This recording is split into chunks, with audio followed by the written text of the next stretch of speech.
All right, good morning, everyone. Let's grab seats and get started. One of the things about retirement saving is that no matter when you start, you should have started sooner. So we're going to try to start at least on time and get going today. I'm Bill Gale. I'm head of the Retirement Security Project here at the Brookings Institution. I'd like to welcome you to this morning's event. As you know, in recent years, there's been many changes in the landscape regarding state-level retirement policies. We all expect there to be several more in the coming years. There was an article, for example, just earlier this week in the Wall Street Journal conveying the problems that Connecticut has had. Connecticut has only a 52% funding ratio. They've scaled back pension benefits in recent years, reducing cost of living adjustments for retirees and pledging to make appropriate annual payments to fully fund the system in about 2032. They've raised taxes twice since 2011, reduced their workforce by 3%, held back on deeper spending on education and local aid. The Connecticut now allocates 10% of its budgets to paying down unfunded pension liabilities. So there's a couple of takeaways from that. One is there are many dimensions to this. We're going to be talking today more about coverage than about funding, but funding, of course, is always in the background of these issues. The second thing to think about, this is not just about workers and retirees. It's also about things like education and other state budget functions. So it really affects everyone. This is an issue that RSP has been actively involved in for many years, both at the research level and in assisting state governments sort of on the ground, in the weeds kind of basis. And in any case, policy action at the state level offers a very valuable lever to affect retirement saving generally, whether it be encouraging more coverage, more participation, more contributions, or developing better options for investments, for rollovers or payouts. This is especially true or relevant in light of the federal gridlock that we're all very familiar with here in Washington over the last several years. And it's fair to say that most of the action, almost all the action indeed, has been occurring at the state level in recent years. So today we'll discuss two papers that look at different aspects of the retirement landscape at the state level. I don't want to give away any of the details, in part because one of the papers is mine.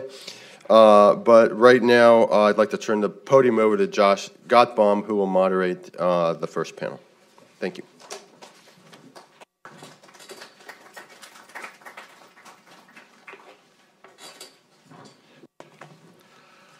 Good morning. The single most important challenge to retirement security is that most people don't have any. The sad fact, but it is a fact, is that left to their own devices, most people don't save for retirement. The only successful way we've found to get people to save is to make it automatic and have it be done through payroll deduction. That is why Social Security works. And it's why those who have employer-based retirement plans have at least something on which to retire. The other sad fact is that most employers don't offer any retirement plan. There are lots of reasons, but for most small businesses, it's because they don't think they can afford to contribute to a plan, or they don't have the lawyers and staff to meet the requirements of a plan, or they don't want to become the legal fiduciaries for the operations and investments of a plan, which is what ERISA requires of plan sponsors. As a result, roughly half of private sector workers have no plan, and precious few ever manage to save on their own. We are fortunate that we will hear this morning from David John. David, some years ago, with his then Brookings colleague Mark Avery, proposed to solve the problem of lack of retirement coverage by requiring employers who did not offer a traditional retirement plan automatically to enroll their employees through payroll deduction in an individual retirement account. Employees could opt out, but the default would lead them to savings for retirement. The auto IRA, as it came to be known, was a brilliant, in my opinion, and for a time, bipartisan idea. Unfortunately, the very different employer mandate in the Affordable Care Act took the bye out of bipartisan. David John did not give up. He and his colleagues went to the various states and suggested they consider a state-based auto IRA. Here he found a more sympathetic audience, but as we will hear, there are plenty who oppose the idea. Many from the financial services industry view state plans as unfair competition. And, perhaps surprisingly, the U.S. Department of Labor opposed them too. It did so because it viewed these programs as an attempt to evade ERISA and the protections that it provides. Nonetheless, David and his colleagues persisted. Today, Illinois and 3 other states have already enacted legislation to implement what have come to be called secure choice programs, and many others are considering doing so. That's the reason for the paper this morning. This morning, David presents a paper describing some of the options available to states. Think of this as his primer on secure choice. We will then hear from Senator Daniel Biss, author of the Illinois law, discussing some of the decisions they made in passing it. This July, David and his colleagues had a major victory when the President and the Secretary of Labor announced that the Department of Labor would this year issue regulatory guidance to facilitate state plans. This change from DOL's prior opposition could remove a major roadblock to future secure choice efforts. Nonetheless, there remain many who are skeptical. We've asked Lisa Blyer of the Securities Industry and Financial Markets Association to explain both some of those objections and what alternatives industry suggests to expand coverage. After Lisa has spoken, we'll discuss some of these issues as a group and then open up questions for others. I personally am relatively new to retirement policy. I've only been here 5 years, which, as the experts would tell you, means I've just barely vested.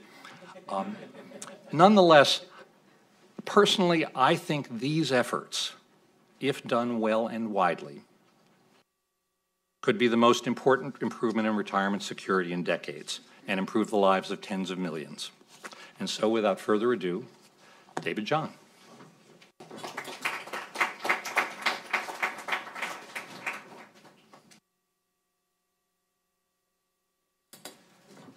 Well, thank you, Josh. After an introduction like that, I think I'm better off just sitting down and we'll just go on from there. However, the ego still continues, so there will still be much more to say here. Thank you to Josh, thank you to Bill, thank you to Brookings for putting this together. I also would like to state that while I have an affiliation with an organization that has 4 initials to it, this is not an AARP paper. What I'm about to say is not AARP policy, and I am not speaking for AARP. These are my thoughts, along with my co-author Bill's, and et cetera. So going forward there, Josh has laid out why we need to take action. He's also laid out why nothing has happened so far. Just to add a couple of quick numbers to this, we have, by our estimates, 55 million Americans who lack the ability to save through payroll deduction at their workplace. For the most part, these 55 million Americans fall into 5 groups. Those 5 groups are women, minorities, lower income savers, lower income employees, employees of small business, and younger people.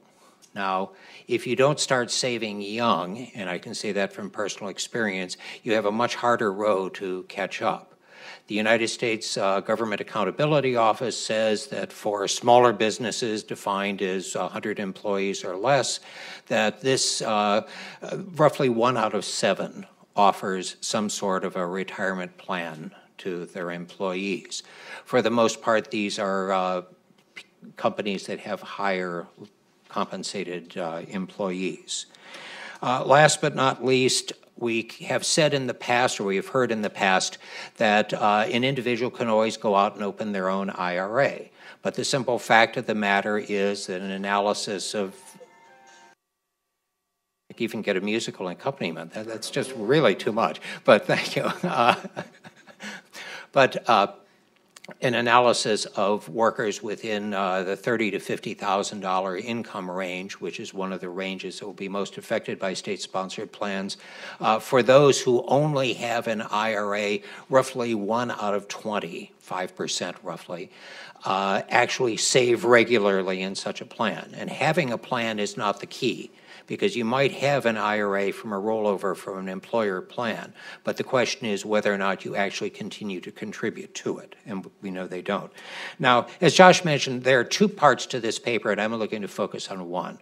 The second half of the paper deals with a series of management decisions, where in state government you put this sort of a plan, who provides the services, how you deal with startup costs, and employer and employee responsibilities. And I say we can discuss that perhaps if there's time or maybe at a later date, but that's not what I'm going to look at today. Today I'm going to focus on specific policy decisions that need to be made in structuring such a plan. Those policy decisions include such things as what type of account you're going to offer, whether or not to include automatic enrollment or to require automatic enrollment, whether small businesses in a state above a certain size should be required to offer some sort of a retirement savings or pension plan to their employees. Consumer protections, guarantees, contributions and investments. We won't go into detail on that. And last but not least, the overlay, as Josh mentioned, of ERISA, the Employee Retirement Income Security Act. Now, obviously, if we cover all of those in great detail, we will be here until Thursday, so I hope that you're all very comfortable, and we'll go from there. But I'm going to try to do this very quickly. First decision, what type of an account would a state look at? And there are essentially 4 different types of accounts that are available. One, which Josh had mentioned, is the Auto IRA. The Auto IRA is the basis for what has been passed in Oregon and Illinois. It is a simplified retirement savings account, payroll deduction, automatic enrollment. The money goes into an IRA. The costs of administration are very low. The fees would be low, in part because this is not a retail IRA, this is a wholesale IRA. So this is, if it is offered, especially through a state-sponsored plan, it will be done through low-cost investments rather than going through to your local bank or investment house and picking out investments that way. It is very simple for an employer to deal with. The employer hands out materials, takes forms from people who don't want to contribute, and the next steps basically is setting up a payroll deduction and forwarding the money. Most of the rest of everything else is dealt with otherwise. We think an auto IRA is especially valuable for this type of population, the small business population. A second type retirement savings plan is the MEP, the Multiple Employee Plan. MEP is not a member of the European Parliament. It is not an expression of meh or anything like this by any stretch of the imagination. A MEP is basically a plan which allows a variety of employers to band together to offer a 401k or another type of retirement savings account to their employees. Obviously, one of the values of this is that while an IRA is an individual retirement account and the employer cannot make a contribution, under a MEP, the employer could make a contribution. A MEP, however, is an ERISA account by definition. And one of the things that we will discuss as we go forward here is whether or not coming regulations from the Department of Labor will allow states to offer that, and in particular, whether they will allow unaffiliated companies to join together in such a structure. We also have an interesting question about what the administrative costs would be and what the ERISA responsibilities would be. The expectation is that most of the ERISA responsibilities would move from the employer to the providers of the plan. Again, the details are to be decided in this area. A third type, which I'm going to deal with very quickly, is a defined benefit plan. There are some who have put a proposal out, or a series of proposals out, which would enable small business employees to enroll in a defined benefit plan offered through the state, perhaps as a subsidiary or something like that, of the state retirement plan for employees, public sector employees. I have two concerns about this. The good news is that anyone who stayed in this type of an account for their entire working career would pretty much by definition have an annuitized stream of income at the end. And that's a very good thing. The questions that are that we expect that a small business population is going to be very mobile, which means that whatever is decided as an account structure either is structured in a way so that people can move their savings from employer to employer, or somehow or other they've got to find a way to receive those savings when they reach retirement age, whether they've lost them or what growth, et cetera. I have serious reservations whether a defined benefit plan is actually more appropriate for small business employees, especially if there's a vesting requirement. Otherwise, they're just going to get money back when they leave the plan. And last but not least is a marketplace model. Marketplace model has been offered or has been introduced and passed in Washington State. What a marketplace model is essentially a state-sponsored website which pre-selects certain types of employer plans, and then the state would encourage the employers to choose one of those plans. Now, the good news is that because most of these marketplace models would include certain criteria for participation, that takes a lot of question and guesswork from the employer. The bad news is that it does nothing actually to increase participation, because the employer, unless they are inclined to offer something, won't. The fact that this is available doesn't necessarily mean that it will be used. The experience of the Washington plan will be very interesting to see at this point. There's also an interesting question with ERISA. The marketplace model by itself does nothing to move responsibilities, provide additional consumer protections, or anything along that line other than what is already present in the model. So in other words, if the employer has a set of responsibilities and costs in the marketplace as it stands right now, they will also have that same costs and responsibilities through something they buy in the marketplace model. Moving, the bottom line on all of this, which I want to emphasize, I'm going to emphasize hopefully several times, is there isn't a bad decision that a state can make. However, some are going to be more likely to work out than others. Each state has to make their own decision as to which one of these account types and other features they decide to offer. Offering something is better than offering nothing. Even the least structured plan is better than having nothing whatsoever. However, certain types of these accounts are going to work better than others.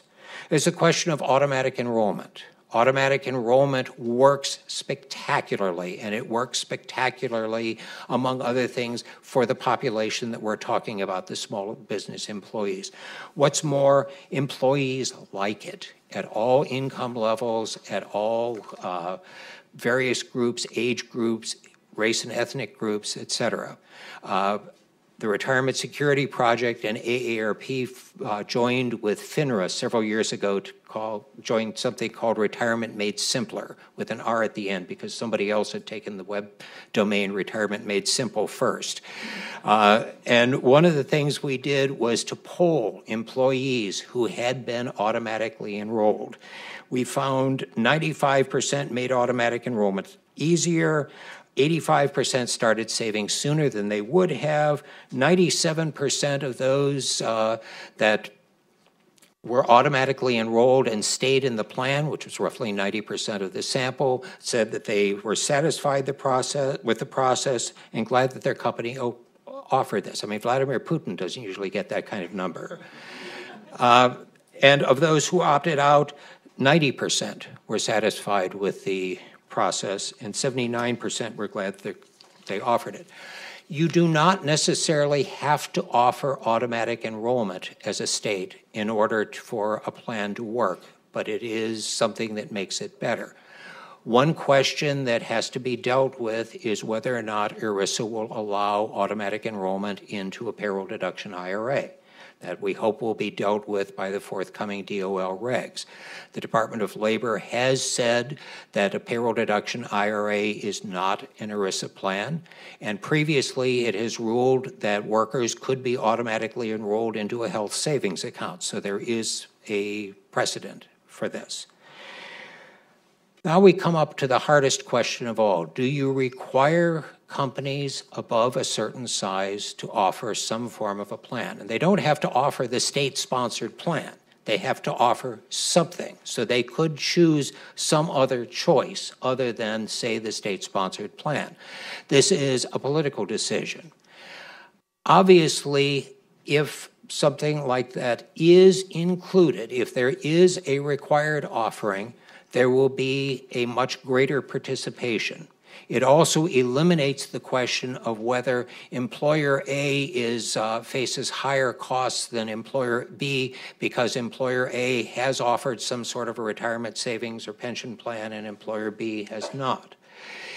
States have a very real role in this because if they don't have a population with retirement resources in addition to Social Security, they're going to face a much higher demand for state-sponsored and state taxpayer-paid services. We already have data from the state of Utah that shows this, and we have a study forthcoming in early December from New Jersey, which we think will show exactly the same thing here. So a requirement is key. There is a provision within ERISA that says that you cannot require an employer to offer an ERISA plan. So that's something that will have to be clarified or dealt with. And that means that if there is a required offering in a state, there are a couple so far, the state probably has to provide something like an auto IRA for that. Two quick points, and then I will conclude. One, ERISA offers a certain level of consumer protections which are incredibly valuable to employees of all levels. However, those consumer protections can also be offered through laws that the state pass as they structure their retirement savings plan. And frankly, given the fact that the state will be structuring that, the state can deal with those issues as they go forward. Number two, and I'll do this just in a sentence or two, the question of a guarantee on returns. A guarantee on returns sounds very attractive. We have a paper forthcoming which reviews those and shows that if you look at the fact that if a state law says that the retirement savings plan cannot offer a contingent cost to the state, that means that the guarantee has to be offered by a private provider, and the private provider is likely to have either a very seriously high cost or it's going to require that you invest in a very safe asset. Boston College did a survey for Connecticut recently, which looked at the whole question of a guarantee. And they pointed out that the guarantee would probably mean that you could only invest in assets that earned about 1% in returns. And it was shown that this was unpopular and increased the number of people who would opt out of such a system. So we face a very important reality that states are acting and that states are doing the work that desperately needs to be done to protect their own financial futures and to protect the financial futures of their citizens. The key, however, is how they structure it. Again, there is no bad decision, but there are some decisions that are better than others. And I know that sounds vaguely like Animal Farm, but it's not quite the same. So, in conclusion, we are thrilled that states are acting, and we stand ready to help in any way, and hopefully this paper will advance some of that. Thank you.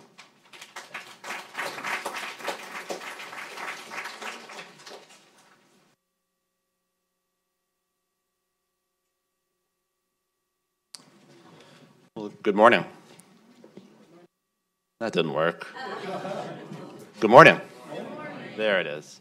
Thank you very much to Brookings for having this conversation, which is one that I have a great deal of excitement about, and for allowing me to participate in it. I'm looking forward to this very much, to the whole morning.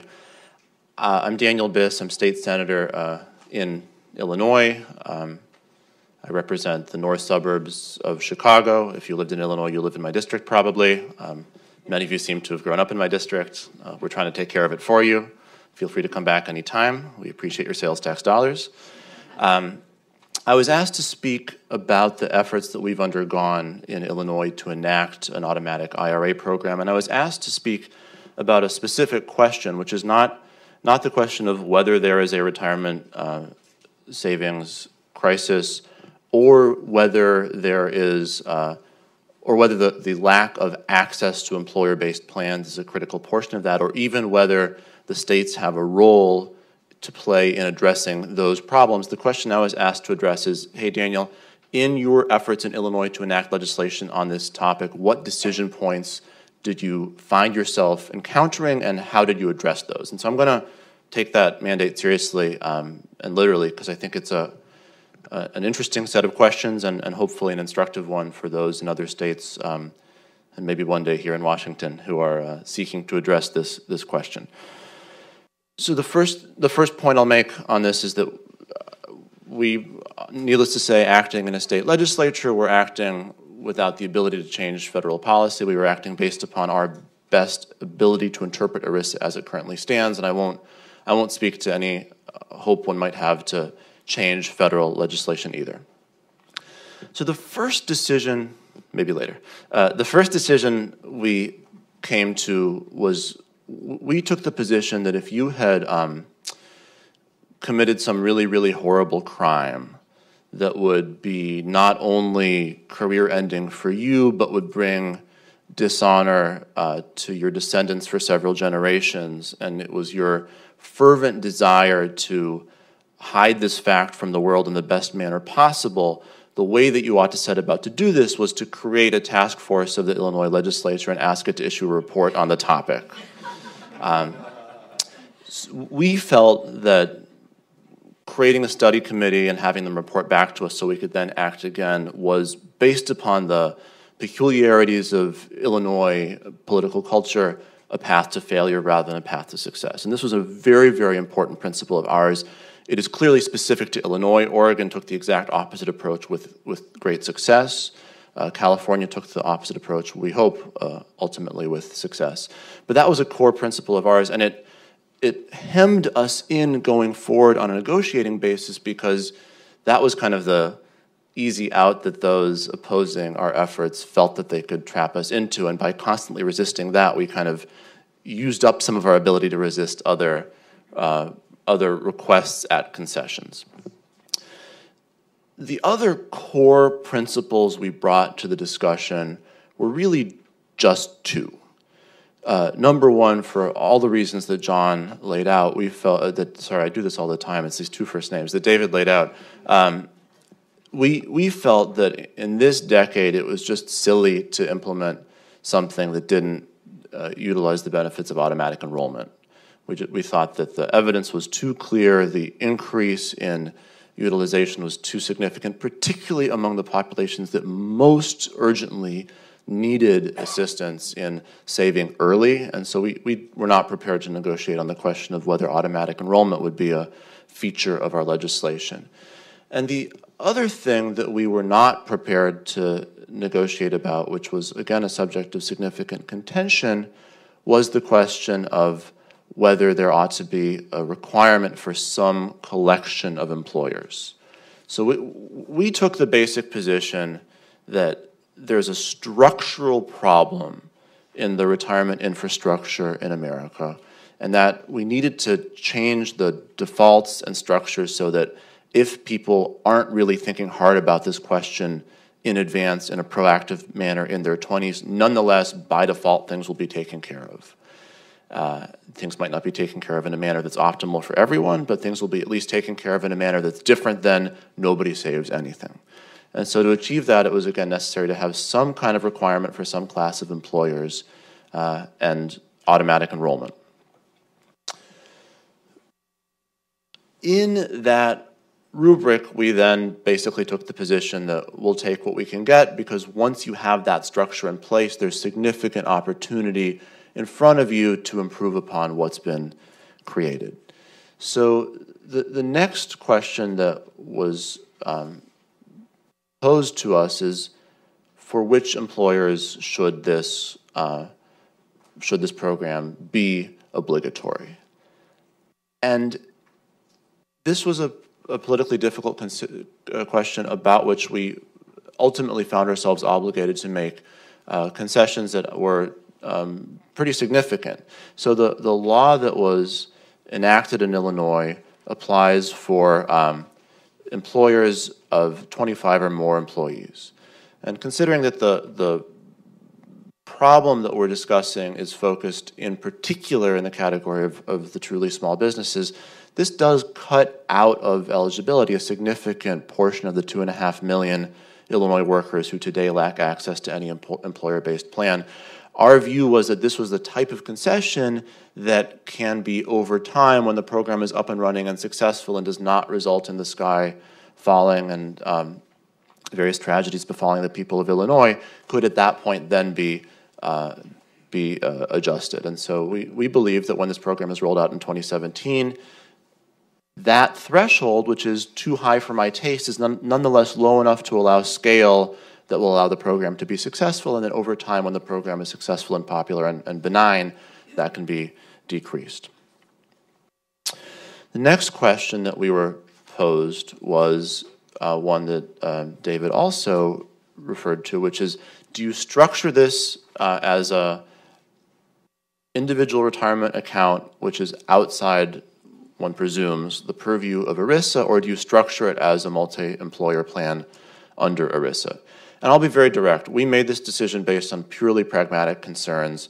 The cudgel of ERISA as a set of obligations that would be burdensome and confusing and scary for Illinois employers, particularly in an environment where Illinois unemployment is higher than the national and Midwest averages, was a prospect that we couldn't withstand as a political matter in the Illinois General Assembly. It became very, very clear to us very, very quickly that legislation that did that, namely created a multi-employer plan under ERISA, would not pass. So instead, we went forward with the IRA structure outside of ERISA. The next question is this question that was also addressed earlier, which is the question of, do you structure the plan as a purely defined contribution thing where you put money in and then over time there are investment returns and fees and then what's left is left? Or do you do something else? For instance, do you seek to guarantee a rate of return? And we certainly were interested in the policy questions that David lays out, namely, what kind of rate of return can you guarantee at what cost? But we were also dealing, again, with a very pragmatic problem. It is possible that some people in this room have read about Illinois in the context of retirement policy, but outside the context of automatic enrollment IRAs. Perhaps you're aware that we have some fairly significant pension debt in our state. And as a result of that real empirical problem, but also, quite frankly, the enormous purchase that problem has over the headlines and the kind of political discourse and culture in Illinois, we couldn't advance something that looked like we were setting up something that was basically another public pension system. It was simply too easy for people to say, we have 628 public pension systems in Illinois. They are in very, very bad shape. We do not need a 629th. So for that reason, it was just not practical to have a discussion about a structure that mandated a guaranteed rate of return. But we did feel that this question, and more broadly the question of how to structure something that sets up appropriate levels of risk for employees, who are in many cases least easily suited to bear that risk, was a very important question, and we didn't want to close the door. And so we set up the framework of a program in such a way that should the discussion that's going on in California and elsewhere regarding the feasibility of this approach land on a favorable, satisfactory answer, that could be imported into the structure that we've built. And we do think that's a significant thing going forward, because this discussion of risk, I believe, is not and should not be complete. And then, as I see there's pieces of paper being brandished at me in intimidating fashions, I'll wrap up quickly. There are two other questions that we just didn't think about at all. And they're important questions, but I think we were justified in not thinking about them. One of them is the question of automatic escalation of the employee contribution, and the other is the question of how do you devise a system of deaccumulation. And we didn't think about them because it was essentially as big a legislative project as we felt equipped to bite off in this moment in 2014 that we passed the bill, and because those are structural features of a program that become relevant later. And so our initial employee contribution of 3% is clearly by itself, as a sole supplement to Social Security, inadequate. I recognize this without hesitation, but we also felt that implementing in 3 years after the thing is up and running effectively automatic escalation, as opposed to implementing automatic escalation today, are basically equivalent options. The former seemed to be politically feasible and the latter did not. Similarly, the question of how to structure your mechanism of deaccumulation so as to best approximate a real lifetime stream of income is not addressed by just saying, here, individual worker, here is a lump of money that is sort of abstractly speaking there for you when you retire. But of course, at the moment that we passed the law, the lump of money wasn't there at all, and we felt that of all the battles and policy discussions and structural debates to have, that was the one that could most comfortably be delayed until the moment that the program was up and running and the lumps of money were in fact being accumulated and growing, so that we then were essentially possessed of the fortunate standing to have a discussion about what to do with them. So these questions are, these are kind of how we address these questions.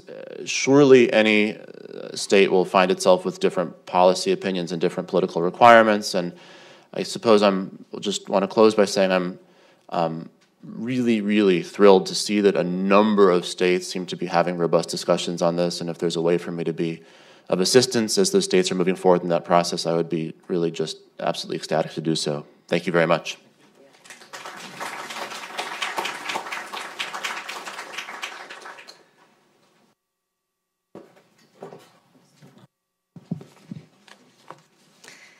Good morning.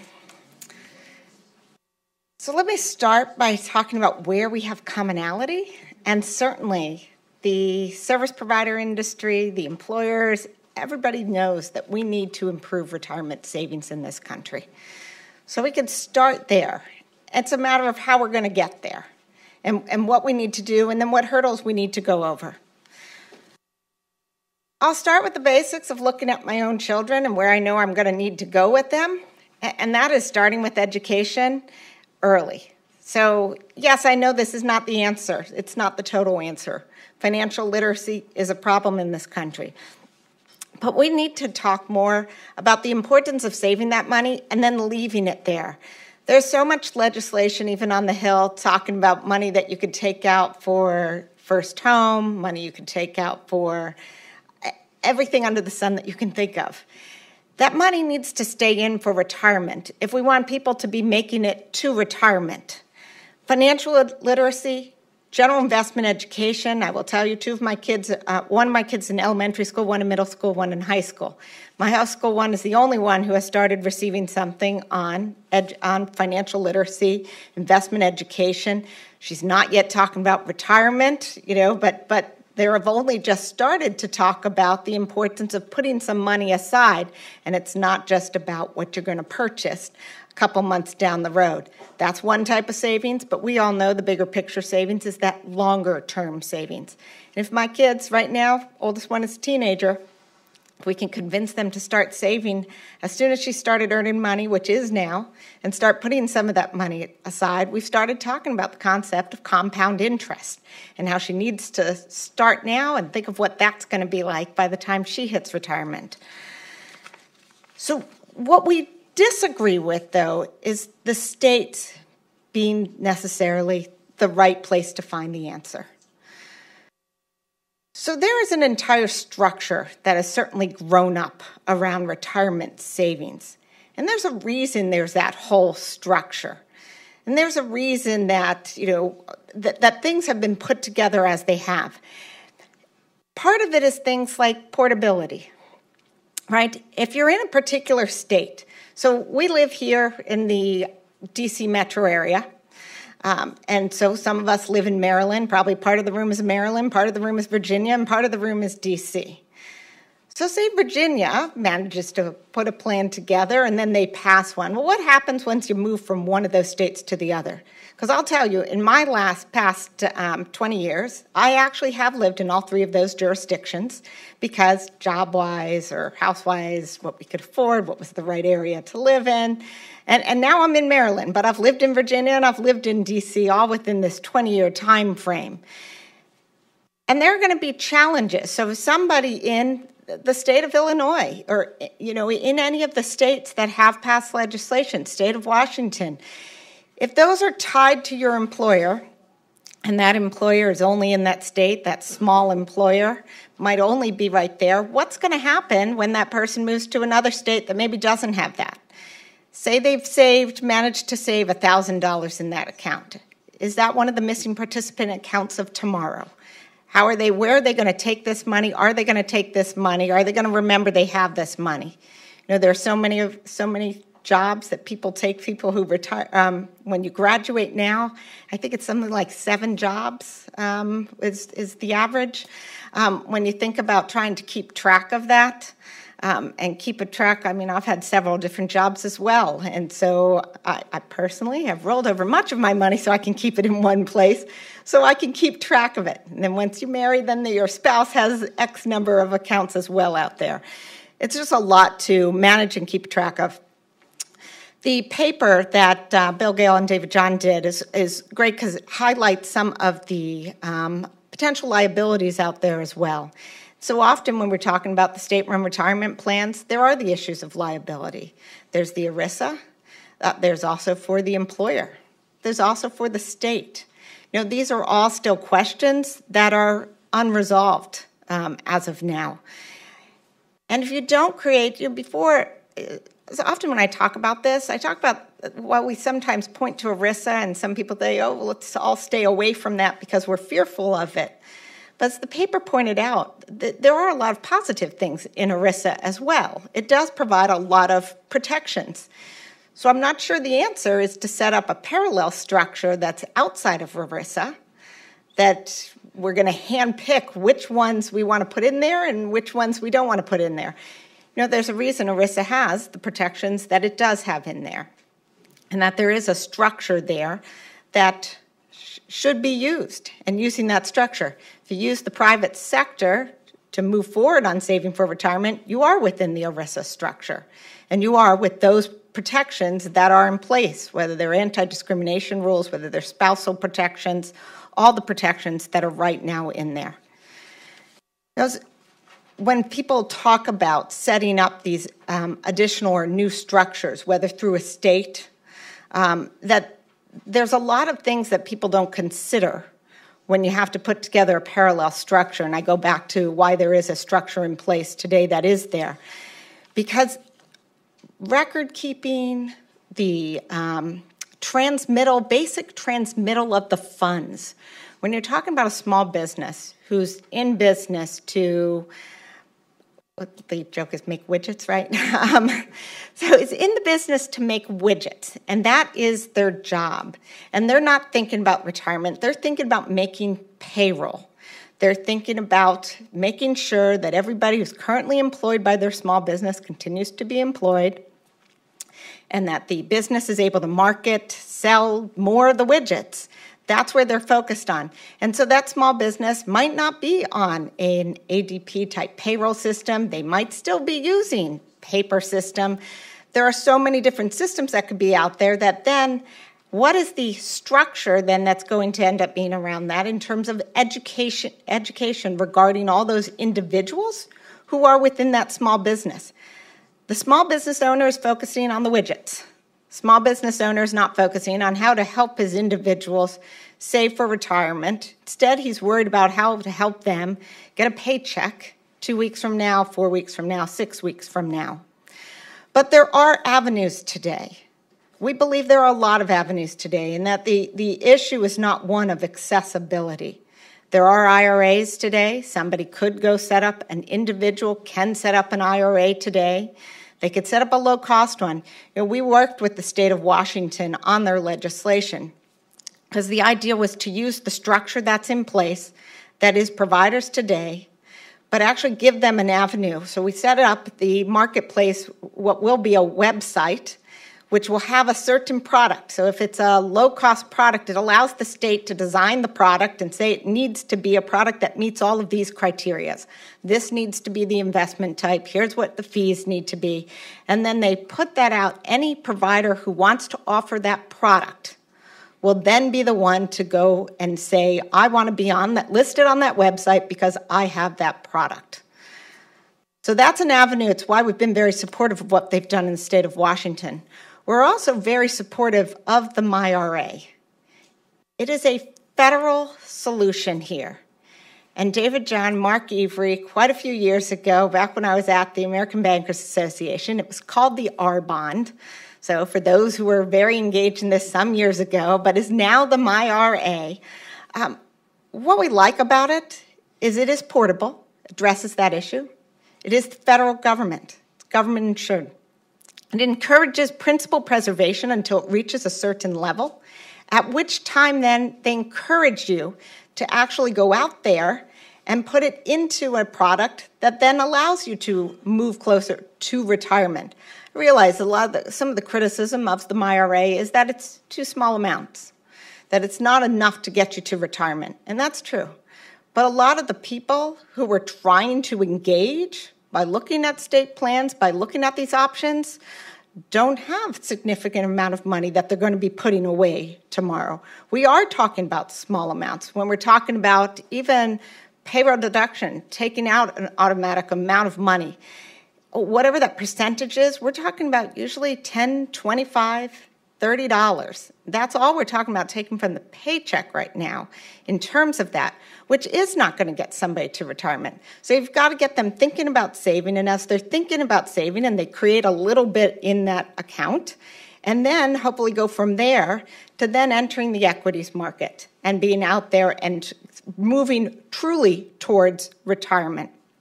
I was going to talk a little bit about MEPS, but we support the concept. I know my time is up here. I would just conclude with the fact that we do believe that we need to change the dialogue to get more people thinking about savings. We don't believe it's a question of options or the products that are out there, but it's a matter of educating people to think more about saving now for their retirement tomorrow. Thank you.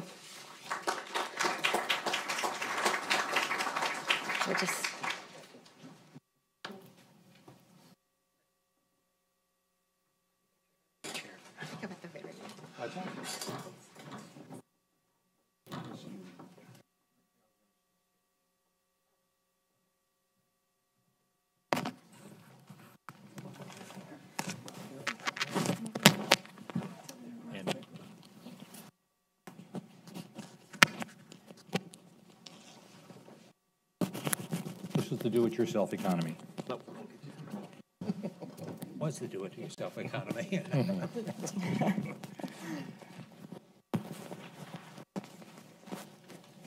Thank you.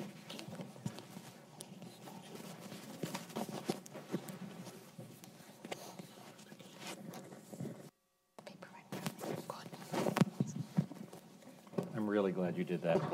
I cannot do it myself.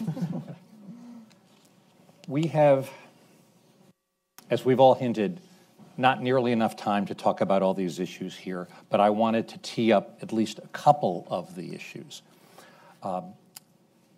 Each of you has pointed out that ERISA, the Department of Labor, its stance, affects your view as to, and affects state views as to what options they'll consider.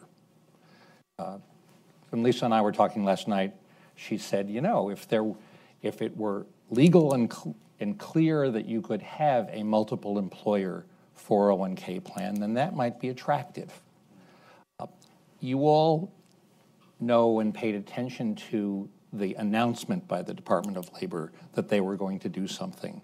It'd be worthwhile, maybe starting with David, but for you to talk a little bit about what folks are seeking from the Department of Labor and how it would change your views about what makes sense. David, do you want to start? Well, as always, we're seeking more than they'll give. It's just sort of a fact of life. But I anticipate that there will be two things coming out of the Department of Labor.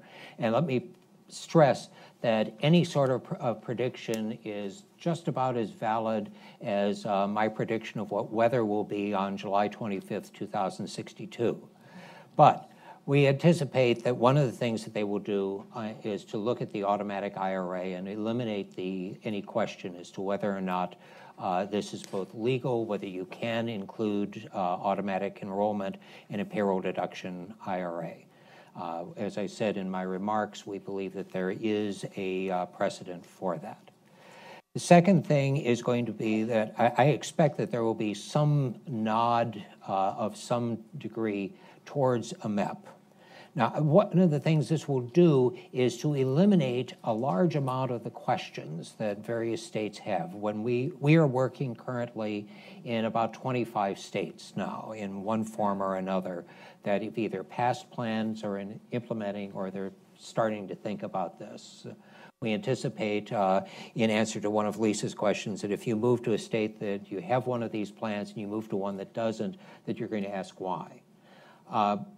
We believe that this will change the conversation, that it will encourage states, it will show them what parameters they can use and how they can structure a plan and go forward. I think that the effects are only going to be positive at this point.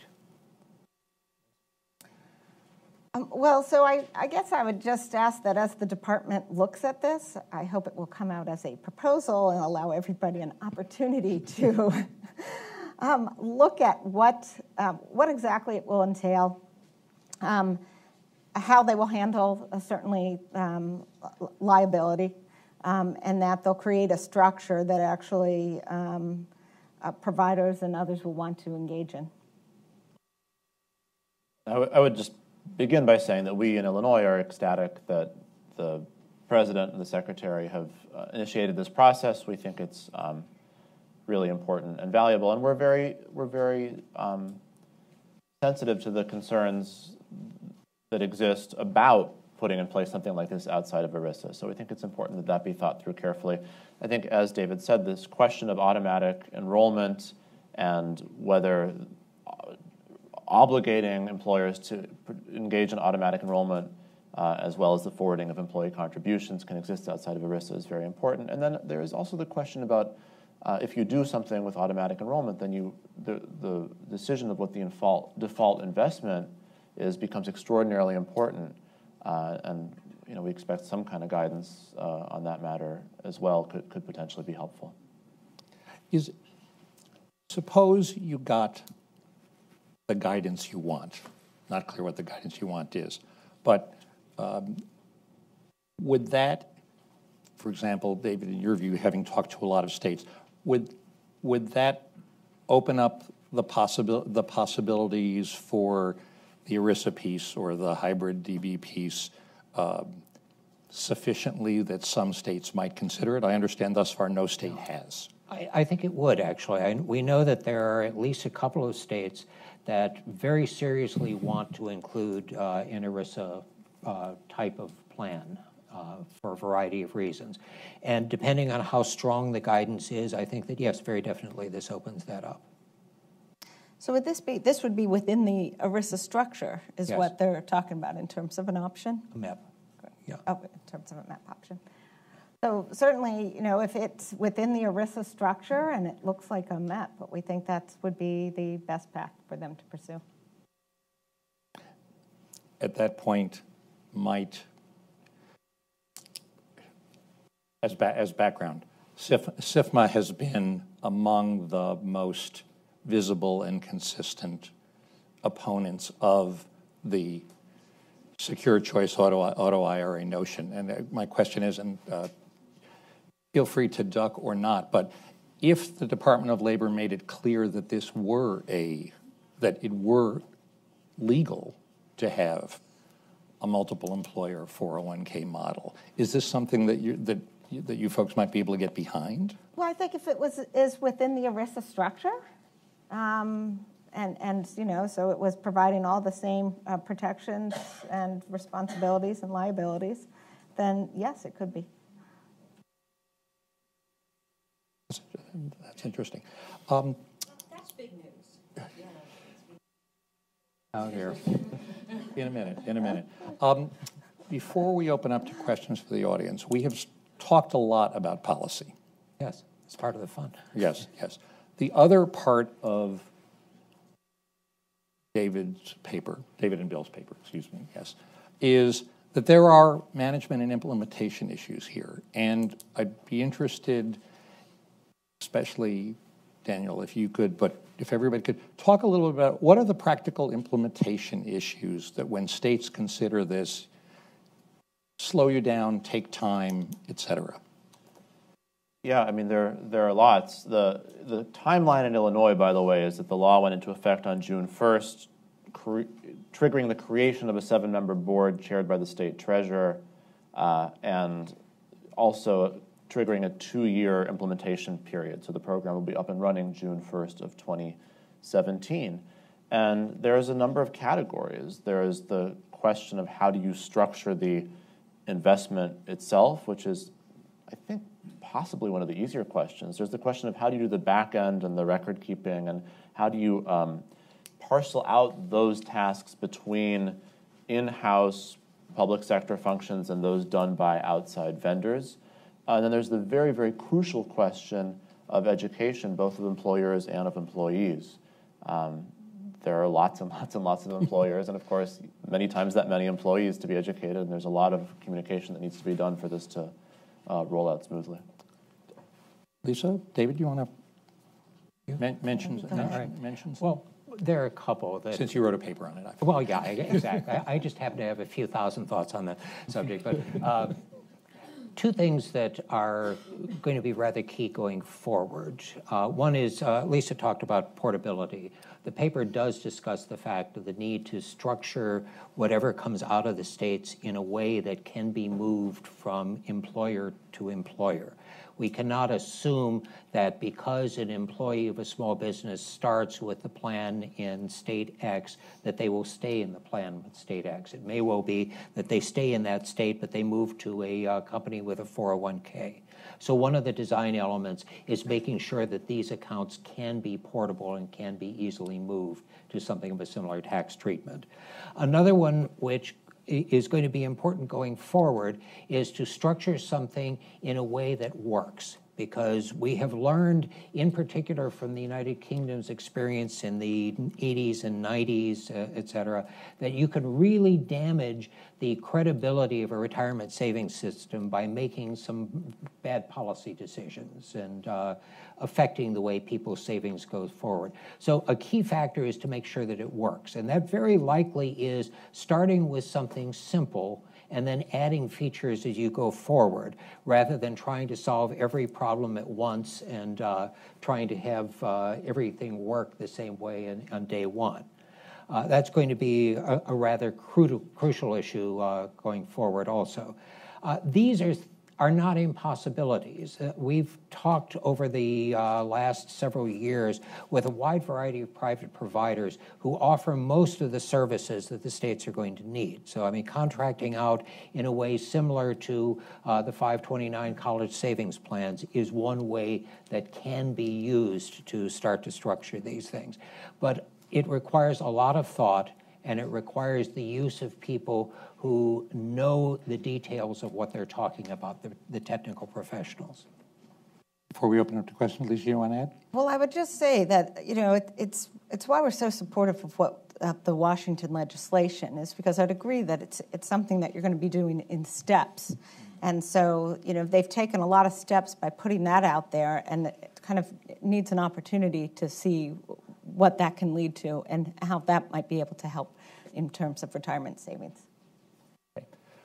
We have now allocated 4 nanoseconds for questions from the audience. There's a standard Brookings format, which is a question needs to be shorter than the amount of time taken necessary to answer it, and it needs to end with a question mark. So questions? The gentleman at the back.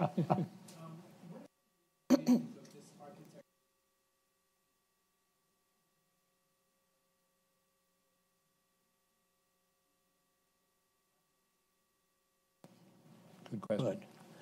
I think that's an utterly crucial issue, and that's You one should probably thing. repeat the question Oh, since yeah, the that, mic didn't yes. work. The question is, what do we do about a contingent workforce, one that is not directly attached to an employer? This would be contract workers, a wide variety of others. And that actually is a key issue that we're going to see, and we are seeing worldwide. We are focused at the moment on an employer-sponsored plan.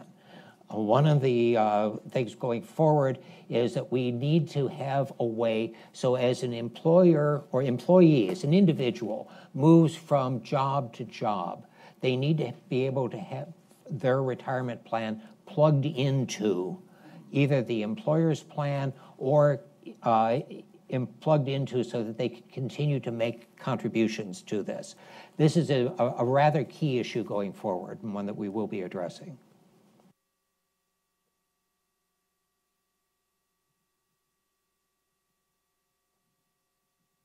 So my question is mainly for David. Starting from the admonition that we should start simple, I'm going to ask you to think about something that might not be quite so simple, which is, you know, there's a lot of research that looks at the intersection, how families struggle with both long-term needs and short-term needs. And in some states, people are starting to talk and think about whether you might create a sidecar project or some sort of parallel structure where families were able to save for emergencies and for long-term needs. Do you want to comment on that? And, you know, Daniel or Lisa, if you would comment as well, that would be great. I'll comment very briefly. Just by coincidence, I happen to have a blog that's available both on the Retirement Security Project site and the AARP's Public Policy Institute site addressing that. That actually is a serious question, because when it comes right down to it, people below a certain income level are largely taken care of by Social Security. The retirement savings question is largely above a certain income level and below another. Roughly, let's just a quick numbers, say between 30,000 and 80,000 or something along that line. There's similar figures in the UK showing that that's their problem. So there needs to be a structure. One of the values of having a Roth IRA, which is what most of us are talking about for a payroll deduction IRA, is that an individual, when they reach a financial crisis, can draw out some of that money. However, if there was a parallel structure that allowed them to put money into, say, a passbook savings account or something like that at the same time, it both makes the retirement plan much more useful earlier, and it also helps to head off the idea that your retirement account is just a bank account to be used at any time that you run into a question. Bill Gale, probably to avoid having to present his papers, has given us a few more minutes. This gentleman on the aisle. Yeah, I'm very interested in the prospects for the MEP, and so I wondered if you could comment on what the desirability and likelihood that we could get a fully open MEP, open to any employer in any state, any individual going back to contingent workforce, and that the 100% of the fiduciary would be on the MEP itself, that would have sort of a board of trustees, and 0% with the employee. It seems to me something like that could be very attractive, but I don't know if that's realistic. So there certainly is a lot of legislation on Capitol Hill to try to address that, but there are still a lot of issues. I mean, it's from both sides of the aisle. There is definite support for MEPs. In terms of where the liability falls, I think that's going to be a little bit more challenging, because if you put it, you do have to figure out where it resides. And if it resides, say it's on a board of directors, maybe that's an answer. There's some folks out there who want to put it 100% on the provider. I'm not sure there are a lot, if any, providers that will take it on. So if you create a program that because of how you've structured it, there's nobody who's going to offer it, you haven't solved anything. So I think that needs to be a conversation with a much wider, community to resolve that, and hopefully we can get there. What could be independent? I'm going to step out of the role as a moderator. One of the hard parts of the multiple employer notion is that it goes against the grain of 40 years of ERISA. The basic theory behind ERISA was that you regulated the employer as sponsor. And the difficulty here, the challenge here, which Lisa has talked about, is that it is going to require the Department of Labor, the Congress, industry, everybody, to rethink, okay, if the employer isn't responsible for protecting the integrity of financial systems, who is, how, what are the rules? And that is a new and difficult ballgame. Yeah, but if I could jump in, that's, everything you said is true, but to me, the conversation we're having is fundamentally about the fact that the system has failed. The system that exists is a dismal, tragic, catastrophic, immoral failure. And that is my core disagreement with your talk, Lisa. And so we need... and so we need... But I like you a lot. Oh, absolutely. It's a disagreement on policy. And so we need to set up something outside of that system. And if I understood your question properly, what you were saying is, given the assumption we're going to be doing that, maybe it's actually a less radical against the grain step to somehow, under the element of ERISA, take a step back from the failed experiment of reliance on employer plans, but still live in that ERISA world. And that could be true. And it could be that the, on some level, more radical nature of the auto IRA is what gives people some of that discomfort. So I'm certainly not, I can't speak to what the Department of Labor will do, and I'm almost agnostic on what they should do, but I think that's probably the spectrum on which to view the options.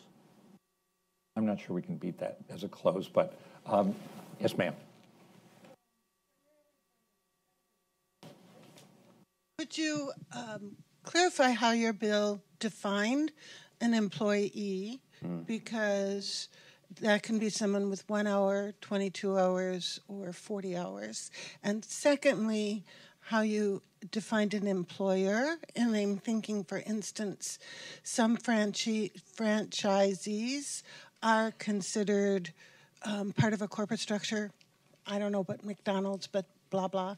And others are considered small employers, even if they have 10 franchises. So in your construct, how did you deal with those sort of basic definitions? So to the second question, like laws typically do, we duck that question entirely and leave that to the regulatory and NLRB processes and so forth. To the first question, employee means anybody. So then that's sort of a counterbalance to the relatively high 25 employee threshold. That threshold is breached if an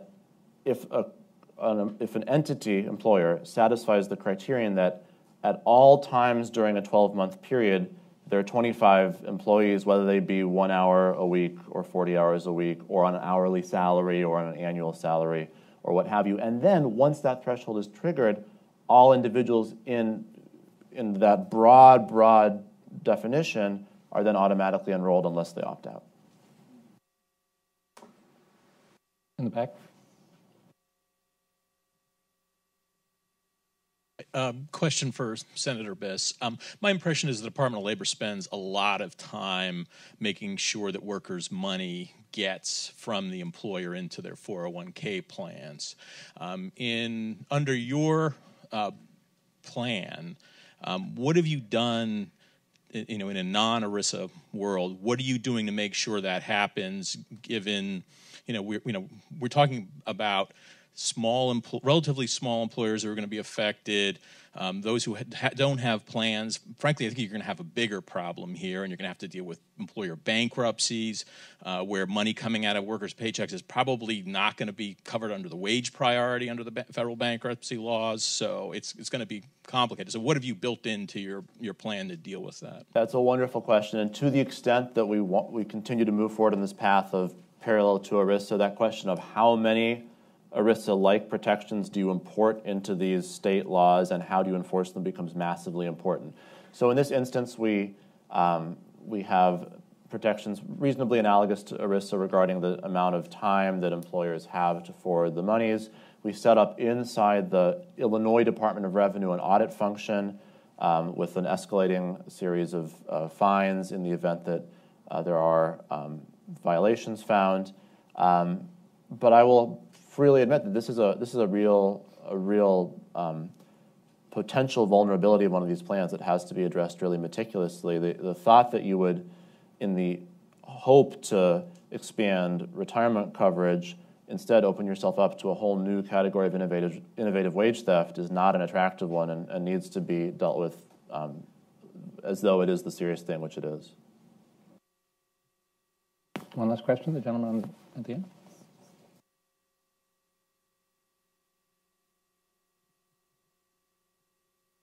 G'day, David Harris from Tor Financial in the UK. Just question to the panel.